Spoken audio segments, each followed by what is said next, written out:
আমার পরিচয়টা দিয়ে আমার পরিচয়টা দিলে যদি স্থানীয় হয়ে থাকেন আপনারা সবাই মুরব্বী যারা আছেন শতকরা 99% মানুষ আমাকে চিনবেন, কিন্তু আমার জীবনের প্রথম আমার লাইফের ফার্স্ট আপনাদের এই চরণতলে এসে দাঁড়িয়েছি। আমার জন্মস্থানটা হচ্ছে আপনাদের এই পার্শ্ববর্তী টাঙ্গাইল সদর করটি ইউনিয়ন। করটিয়ার নাম শুনেন নাই? করটিয়া কলেজ পাড়া আমার বাসাটা। অবশ্য আমি থাকি ঢাকাতে বেশিরভাগ। আমাদের করটিয়াতে ছোট্ট একটা কোম্পানি আছে, আপনারা অনেকে নাম শুনেছেন এবং চিনেন। আমাদের কোম্পানিটার নাম হয়েছে মহামায়া ওষুধলা। প্রতিষ্ঠাতা কবিরাজ বিশ্বনাথের নাম কি আপনারা কখনো শুনছেন? ধন্যবাদ। উনি আমার সন্তান চাচা, আমি ওনার ভাতিজা। আমার নামটা হচ্ছে প্রসেনজিৎ। আমাদের কোম্পানিটা অনেকদিন যাবত বন্ধ, যে কোনো একটা পারিবারিক ঝামেলার কারণে।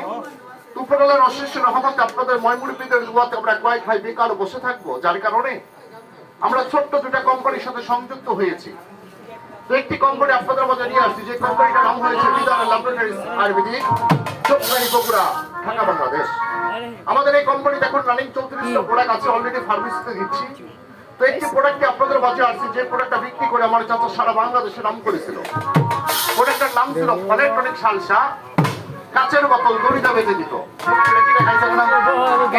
থেকে বিভিন্ন জায়গা থেকে কিনে খেয়েছিল। ওই একই প্রোডাক্ট, একই ওষুধ। আগে নাম ছিল ফলেটনিক, এখন নাম রাখা হয়েছে আমলকি রসায়ন।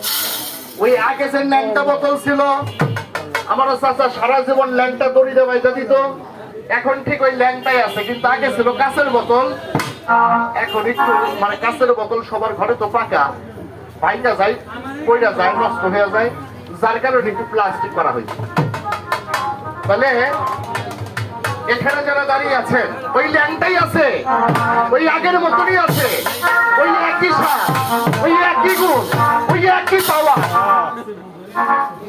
নাম রাখা হয়েছে এসিকুর আমলকি রসায়ন। তো এখানে যারা দাঁড়িয়ে আছেন, আমি সকলের চরণ তলে হাত থেকে জোরহাত করে এই মেয়েটার গানের মাঝখানটা আমি সকলকে একটু দাওয়াত করব। এক ডোজ এক মাত্রা করে ওষুধ খেতে দিব।